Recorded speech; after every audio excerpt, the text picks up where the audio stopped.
Even when you feel low, you can still go. Even when you feel slow, you can still go.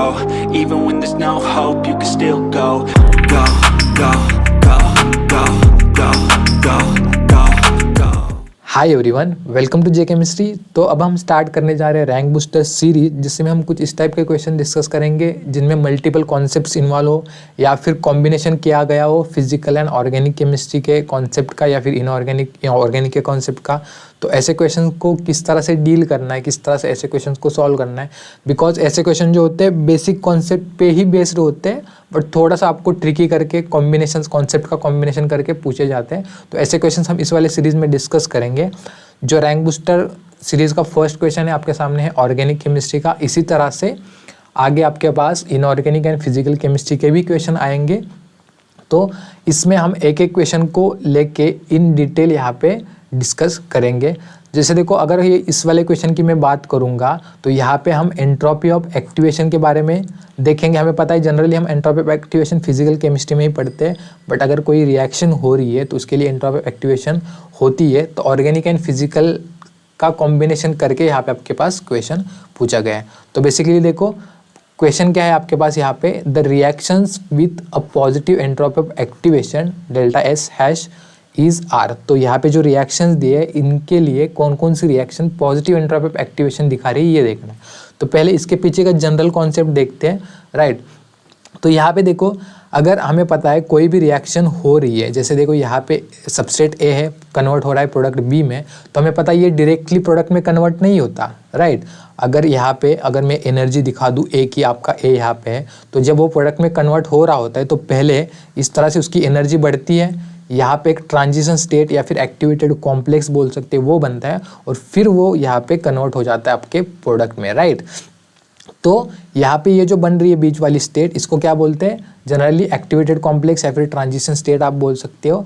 तो यहाँ पे entropy of activation किस तरह से define करते हैं हम, the entropy change when reactant is reached to the activated complex, यानी कि जब रिएक्टेंट जो है एक्टिवेटेड कॉम्प्लेक्स में कन्वर्ट हो जाता है तब कितना एंट्रोपी चेंज आ रहा है, ठीक है। इसको बोलते हैं delta S of activation, entropy change of activation. तो आपको यहाँ पे ये चीज़ ध्यान रखनी है, सबस्ट्रेट और प्रोडक्ट के बीच का एंट्रोपी चेंज हमें नहीं निकालना, बल्कि यहाँ पे जो एक्टिवेशन एक्टिवेटेड कॉम्प्लेक्स है इसके बीच का और यहाँ पे सबस्ट्रेट के बीच का एंट्रोपी चेंज निकालना है। तो यहाँ पे आपको एक तो ये वाला भी आइडिया होना चाहिए था कि डेल्टा एस ऑफ एक्टिवेशन क्या होता है फिजिकल केमिस्ट्री में, और दूसरी चीज़ क्योंकि इन तीन रिएक्शन के लिए आपके पास पूछा गया है तो ये रिएक्शन हो रही है इनके मैकेनिज्म का भी आइडिया होना चाहिए, ठीक है। क्वेश्चन बेसिक ही है, क्वेश्चन सिंपल सा ही है, बट इन दो चीज़ों के बारे में अगर आपको आइडिया है तो ही आप इसको सॉल्व कर सकते हो। जैसे देखो यहाँ पे क्या किया गया है, ईस्टर का हाइड्रोलिसिस किया है कार्बोक्सिलिक एसिड एंड अल्कोहल में। यहाँ पे जो टर्शियरी क्लोराइड है, टर्शियरी हैलाइड जो है, इसका हाइड्रोलिसिस किया है अल्कोहल में, और यहाँ पे हीटिंग कंडीशन में रेडिकल के फॉर्म में इस तरह से ब्रेकिंग करके दो रेडिकल्स बनाए हैं। CSIR नेट सितंबर 2022 में ये वाला क्वेश्चन पूछा गया है, ठीक है, यानी कि रिसेंटली पूछा गया क्वेश्चन है। तो किस तरह से डील करेंगे, देखो इतना तो हमें समझ में आ गया कि हमें एंट्रोपी चेंज निकालना है बिटवीन एक्टिवेटेड कॉम्प्लेक्स एंड हमारा सबस्ट्रेट। तो आपको इन रिएक्शन के बारे में पहले देखना पड़ेगा कि एक्टिवेटेड कॉम्प्लेक्स में क्या हो रहा है। तो अगर मैं यहाँ पे पहले फर्स्ट रिएक्शन की बात करूँ ए की, तो यहाँ पे आप देख सकते हो क्या है, इस तरह से आपके पास ईस्टर दिया हुआ है, अब एसिडिक कंडीशन दिया हुआ है H3O+, तो H3O+, तो हमें पता है इस कंडीशन में इसका क्या हो जाता है, इस तरह से प्रोटोनेशन हो जाता है। इसके बाद H2O जो कि हमारा न्यूक्लियोफाइल है वो क्या करेगा, यहाँ पे अटैक करेगा। तो यहाँ से आप देख सकते हो इसका जो एक्टिवेटेड कॉम्प्लेक्स बनेगा किस तरह से बनेगा, यहाँ से इसका जो जनरली ये क्या होता है, एक इंटरमीडिएट होता है, टेट्राहेड्रल इंटरमीडिएट, तो इसको इंटरमीडिएट ही बोलेंगे, बट यहाँ पे क्योंकि हमें समझना है तो इसके कारण मैं इसको एक्टिवेटेड कॉम्प्लेक्स के फॉर्म में दिखा रहा हूँ आपको। तो किस तरह से होता है, ये मिथिल है आपका, OET है यहाँ पे, राइट, यहाँ पे आपका OH, और जो वाटर ने अटैक किया उसके कारण एक OH, इस तरह से आपका ये टेट्राहेड्रल इंटरमीडिएट बन जाता है।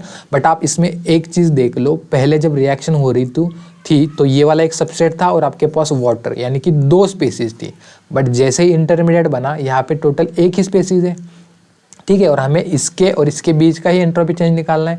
इसके बाद जाके प्रोडक्ट बनने का, जब ये इधर शिफ्ट होगा और OAT यहाँ से बाहर निकल जाएगा तब जाके यहाँ पे हमारे पास ये वाला कार्बोक्सिलिक एसिड बनेगा। बट इससे हमें लेना देना नहीं है। यहाँ पे जो इंटरमीडिएट बना इसमें क्या है, एक ही तो स्पेसिस है ना ओवरऑल इंटरमीडिएट, और यहाँ पे हमारे पास 2 स्पेसिस थी।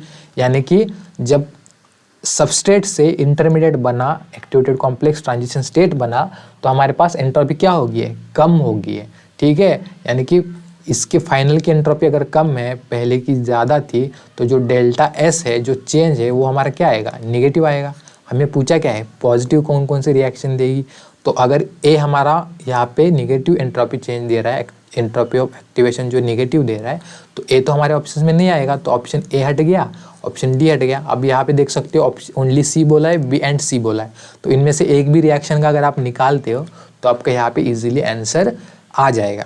जैसे देखो रिएक्शन बी की अगर हम बात करते हैं, यहाँ पे अगर मैं यहाँ पे रिएक्शन बी की बात करूँगा, तो बी में देखो क्या हो रहा है, यहाँ पे सिंपली आपके पास इस तरह से टर्शियरी अल्किल हैलाइड दिया। हमें पता है वाटर अगर यहाँ पे अटैक करना है, बट यहाँ पे क्योंकि टर्शियरी कार्बोकैटायन स्टेबल है और Cl लिविंग ग्रुप है, तो Cl पहले यहाँ से निकल के जाएगा, और यहाँ से जो बनेगा अपना इंटरमीडिएट वो क्या होगा, इस तरह से टर्शियरी कार्बोकैटायन जो कि स्टेबल है, और प्लस यहाँ से Cl माइनस बन गया, और इसके बाद फिर वाटर का अटैक होना है यहाँ पे इस कार्बोकैटायन के ऊपर, और यहाँ पे हमारा प्रोडक्ट बनना है ये वाला टर्शियरी अल्कोहल। बट आप यहाँ पे देख सकते हो पहले सबस्ट्रेट हमारे पास एक स्पीसीज थी, और जो इंटरमीडिएट बना है यहाँ पे ये, इसमें क्या है, एक तो ये कार्बोकैटायन और ये Cl माइनस, यानी कि 2 स्पीसीज बनी है। तो बेसिकली हुआ क्या, एंट्रोपी इंक्रीज करी है, राइट। रैंडम ने जो वो इंक्रीज करा है, यानी कि अब यहाँ से हम 2 - 1 करेंगे तो एंट्रोपी चेंज जो है हमारा डेल्टा एस, ये क्या है, एंट्रोपी ऑफ एक्टिवेशन क्या आएगा हमारा, पॉजिटिव आएगा। यानी कि जो रिएक्शन बी है उसमें हमारे पास पॉजिटिव एंट्रोपी ऑफ एक्टिवेशन है, तो बी यहाँ पे दिया है, यहाँ पे नहीं दिया, ऑप्शन सी कट गया। डायरेक्टली ऑप्शन बी को आप मार्क कर सकते हो, राइट। अब अगर हम यहाँ पे रिएक्शन सी के बारे में देखते हैं तो किस तरह से अप्रोच करना है। देखो इसमें तो देखो फर्स्ट या फिर सेकंड रिएक्शन जैसा ऐसा कुछ नहीं है कि इंटरमीडिएट वगैरह बन रहा है, मतलब ठीक है कि 2 स्पेसिस थे वगैरह, बट हीटिंग कंडीशन दी है। हमें पता है यहाँ पे जस्ट मिनट, ऑक्सीजन है, इधर ऑक्सीजन इधर मिथिल। हमें पता है इन ऑक्सीजन के पास इस तरह से लोन पेयर्स है, और लोन पेयर रिपल्शन के कारण ये वाला बॉन्ड है वो वीक है। तो जैसे इसको हीटिंग कंडीशन मिल गया, ये क्या करेगा, होमोलिटिकली क्लीव कर जाएगा। बट ऐसा नहीं कि डायरेक्टली ये क्लीव करेगा, इसके लिए जो ट्रांजिशन स्टेट, जो एक्टिवेटेड कॉम्प्लेक्स होगा, वो किस तरह से हम दिखा सकते हैं कि ऑक्सीजन के बीच का बॉन्ड जो है इस तरह से वीक होता जा रहा है और बाद में ब्रेक करेगा, राइट। ये डायरेक्टली ऐसा टूटेगा नहीं।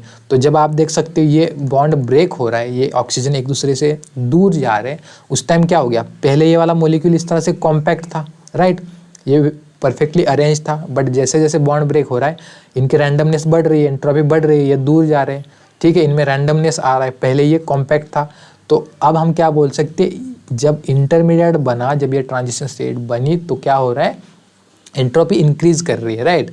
यानी कि यहाँ पे भी हमारा डेल्टा एस ऑफ एक्टिवेशन क्या आएगा, पॉजिटिव ही आएगा, बिकॉज इस तरह से रैंडमनेस बढ़ रही है इंटरमीडिएट में।